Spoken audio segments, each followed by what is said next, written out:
2021 election எனக்கு நல்லா ஞாபகம் இருக்குது. ஏன்னா நம்மகிட்ட சேனல் இருந்துச்சு. அந்த டைமில் நம்ம அரசியல் சதுரங்கம் சேனல் ஓப்பன் பண்ணலை. பட் அரசியல் துளி துளி அங்கேயாவது பார்த்துருப்போம்ல. ஆனால் இந்த மாதிரி மக்கள் பட்டாசு வெடித்து இனிப்பு கொடுத்து பாய் ஸ்டாலின் சொன்ன மாதிரி வேறு லெவல் சம்பவத்தை 2021 நம்ம பார்க்கல. எடப்பாடி பழனிசாமி அவர்கள் மீது கோபம் இருந்திருந்தாலுமே மக்கள் எல்லாரும் தேர்தல் அறிவிச்சிட்டாங்க, அடுத்த தேர்தலுக்கு நம்ம ரெடி ஆகிடலாம் அப்படின்னு தான் இருந்தாங்களே தவிர இவ்வளோ சந்தோஷமாக அடுத்த தேர்தல் வரப்போகுதுப்பா அப்படின்னு சொல்கிற அந்த மனநிலைமை இருக்குது பாருங்கள், அதை நம்ம பார்க்கல. இந்த முறை அந்த மனநிலைமை வர்றதுக்கான காரணம் என்ன? 5 வருஷம் முடிஞ்சிருச்சுப்பா, அடுத்ததாக திராவிடம் 2.0 அப்படிங்கிற அந்த மனநிலைமையா? அப்பாடா முடிஞ்சிருச்சு அப்படிங்கிற மனநிலைமையா? ஐயோ முடிஞ்சிருச்சு இந்த மனநிலைமையா? உங்களுடைய கருத்துக்கள் இங்கே வரவேற்கப்படுகின்றன. இது ஆழமான அரசியல் சதுரங்கம்.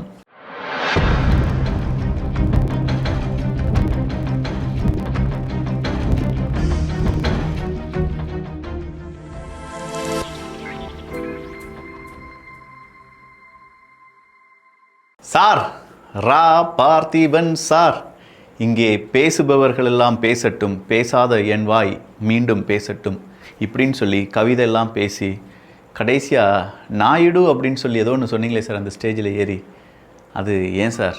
A small introduction about me. I am Parthiban, Radhakrishnan Parthiban, a Naidu Abai. Yes, Naidu Abai. சாதிகள் இல்லையடி பாப்பா, சாதிகள் சொல்லுவேன் மலத்திற்கு சமம் அப்படின்னு சொல்லி வாழ்ந்து கொண்டு இருக்கக்கூடிய தமிழ்நாட்டில் நீங்கள் பெருசாக பேசிக்கிட்டு அங்கே நாயுடு அப்படின்னு ஏதோ ஒரு வார்த்தைலாம் சொல்கிறது சரிதானா? இந்த கேள்வியை கேட்கணும்னு தோணுச்சு.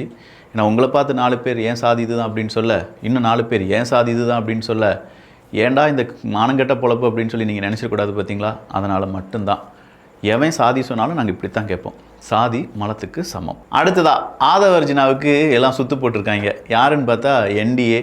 ஆனால் சுற்று போட்டது என்னமோ வாஸ்தவமான விஷயந்தான். காரணம் இருக்குது. ரஜினிகாந்த் அவர்களை இழுத்து, ரஜினிகாந்த் ஏன் தேர்தல் நிற்கலை தெரியுமா? திமுக மிரட்டினாங்க, அதுக்கு பயந்துட்டு தான் ரஜினிகாந்த் அவர்கள் தேர்தலில் நிற்கலை அப்படின்னு சொல்லி ஒரு உருட்டினாரு பாருங்க மிஸ்டர் ஆதவர்ஜுனா. ரஜினிகாந்த் இந்த தேர்தலில் நிற்காததுக்கு காரணம் உயிர் போயிடும் அப்படிங்கிறனால மட்டும்தான். அவர் உயிர் கிடையாதுங்க. கொரோனா காலம் பீக்கில் இருக்குது, எலெக்ஷன் வந்துட்டுருக்கு. அந்த டைம் இப்போது உங்கள் தலைவர் விஜய் அவர்களை பார்க்கறதுக்கு ஆயிரக்கணக்கான லட்சக்கணக்கான பேர் வராங்கல்ல.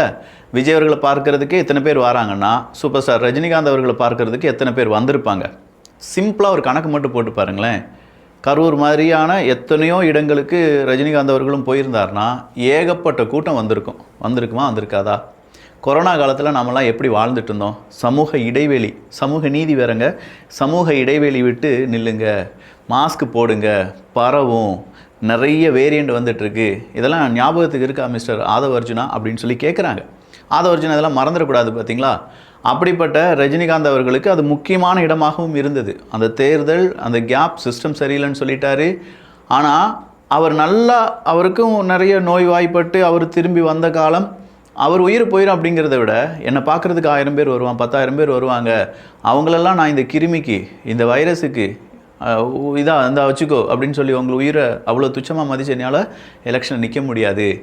என்ன பேசுகிறப்ப அவன் கோழை நிற்கலன்னு சொல்லுவான், அதெல்லாம் எனக்கு பெருசு கிடையாது. எனக்கு என் ரசிகர்களுடைய உயிர், என்னை நம்பி வரக்கூடியவங்களுடைய உயிர் இருக்கட்டும், அவங்களுடைய குடும்பம் நல்லா இருக்கட்டும் அப்படின்னு சொல்லி தான் அந்த மனுஷன் எலெக்ஷனில் நிற்காமல் நின்னார். அப்படி இல்லை சுயநலவாதியாக இருந்திருந்தார்னா அந்த எலெக்ஷனில் நின்று இருந்தால் இன்றைக்கி விஜய் அவர்களுக்கு என்ன வரவேற்பு இருக்கோ அதை விட 10-100 மடங்கு வரவேற்பு அந்த மனுஷனுக்கு இருந்திருக்கும். அதை விடுத்துட்டு ஒரு அற்ப அரசியலுக்காக ரஜினிகாந்த் மிரட்டிட்டார், அதனால் பயந்துட்டார் அப்படின்னு சொல்கிறதெல்லாம் சரியில்லை சார். விஜய் அவர்கள் பேசும்போது எப்படி இருக்கும்? எனக்கா பயமா அப்படின்னு சொன்னால் நல்லா இருக்குல்ல. அதே தான் ரஜினிகாந்த் அவர்களும், அதுக்கு 10 மடங்கு மேலே அவருக்கா பயமா அப்படிங்கிற மாதிரி தான் இருக்கும். இதை இப்போ யார் கையில் எடுத்து வச்சுருக்காங்க அப்படின்னு பார்த்தா, அந்த பக்கம் நயனா நாகேந்திரன் அவர்கள், இல்லை நிறைய பேர் ஜி.கே. வாசன் அவர்கள் எல்லாருமே சொல்ல ஆரம்பிச்சிட்டாங்க. ரஜினிகாந்த் அவர்களை பற்றி தவறாக பேசின ஆதவர்ஜுனா அவருடைய தவறுக்கு மன்னிப்பை கோர வேண்டும். ரஜினி ரசிகர்களும் இதை கையில் எடுத்துட்டாங்க. ஆல்ரெடி விஜய் ரசிகர்களுக்கும் ரஜினி ரசிகர்களுக்கும் ஒரு புகைச்சல் இருக்குது அப்படிங்கிறது சினிமா வட்டாரம் தெரிஞ்ச எல்லாருக்குமே தெரியும்.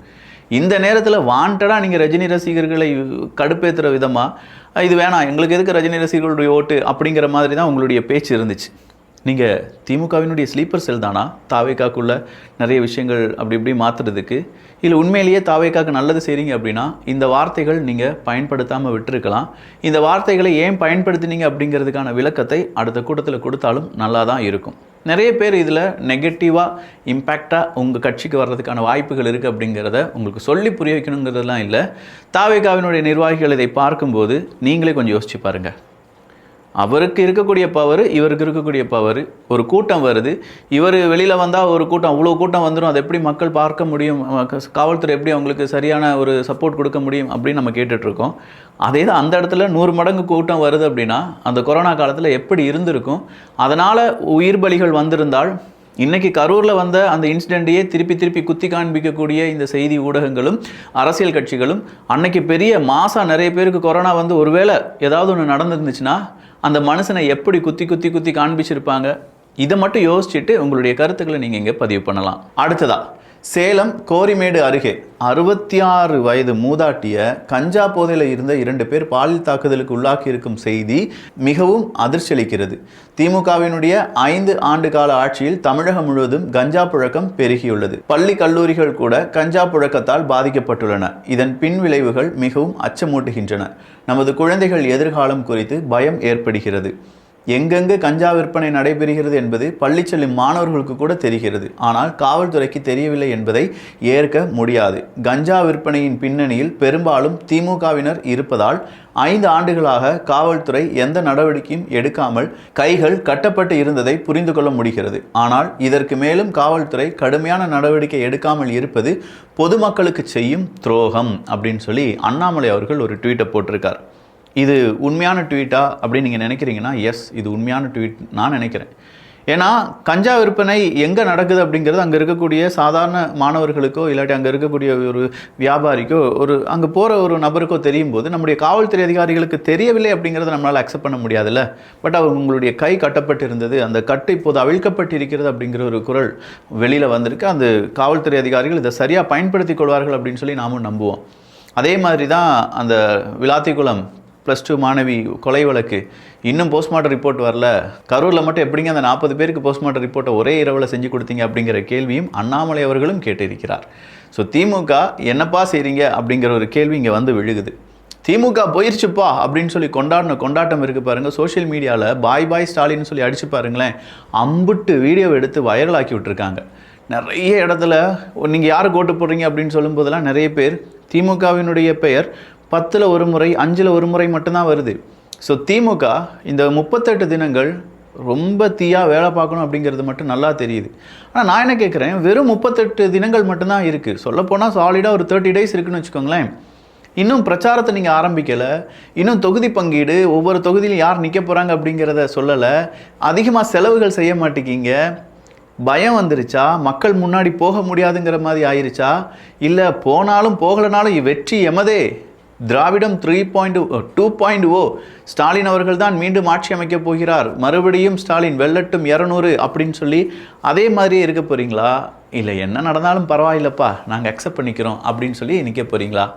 கரூரில் ஏதோ பட்டிலாம் கெட்டுறீங்களாமே. பட்டினா சும்மா ஒரு பந்தல்லாம் போட்டு வாக்காளர்களை வாங்க இங்கே கொஞ்சம் இலைப்பாரி விட்டு ஓட்டு போட போங்க, இலைப்பாறுபவர்களுக்கு சாப்பாடு எல்லாமே கொடுத்து ஓட்டு நமக்கு தான் அப்படின்னு சொல்கிறதுக்கு ஏதாவது தீர்மானம் போட்டு வச்சுருக்கீங்களா?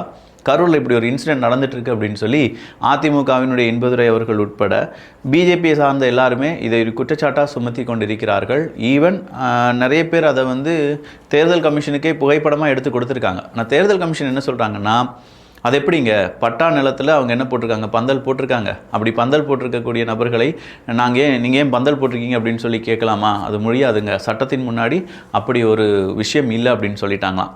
பட் இன்பதுரை அவர்கள் கேட்குறார், நம்மளாம் தமிழ்நாட்டில் தானே இருக்கோம், ஏதாவது ஒரு விழா அங்கே போய் கேட்டால் எங்களுக்கு குடும்பத்தில் ஒரு பெரிய விழா இருக்குது, அதுக்காக நாங்கள் என்ன போட்டு வச்சுருக்கோம், பந்தல் போட்டு வச்சுருக்கோம். நிறைய இடத்துல பந்தல் போட்டிருக்காங்க.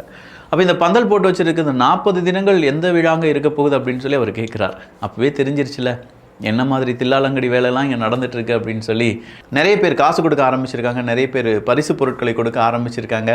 இதெல்லாம் எலெக்ஷன் கமிஷனர் அந்த அலுவலகத்துக்கு தெரியுமா, இல்லை அதிகாரிகள் பார்த்தும் பார்க்காத மாதிரி இருக்கிறார்களா என்பதை எல்லாமே பொறுத்திருந்து பார்க்கலாம். யார் அந்த சார் அப்படிங்கிற கேள்வியை மறுபடியும் பெருசுப்படுத்தியிருக்காங்க. பட் இந்த முறை எடிட்டிங்லாம் வேற லெவலில் இருக்குது. சும்மா லைட்டாக போய் பாருங்களேன். அடுத்ததா நாம் மட்டுமே பேசிட்டு இருந்த சில விஷயங்களில் சில பெண்களும் ஆண்களும் பேச ஆரம்பிச்சிருக்காங்க. அவங்களுக்காக ஒரு 2 நிமிஷம் 3 நிமிஷம் ஒதுக்கிறதுல தப்பு ஒன்றும் கிடையாது. அப்படி ஒரு பெண் பேசியிருக்காங்க.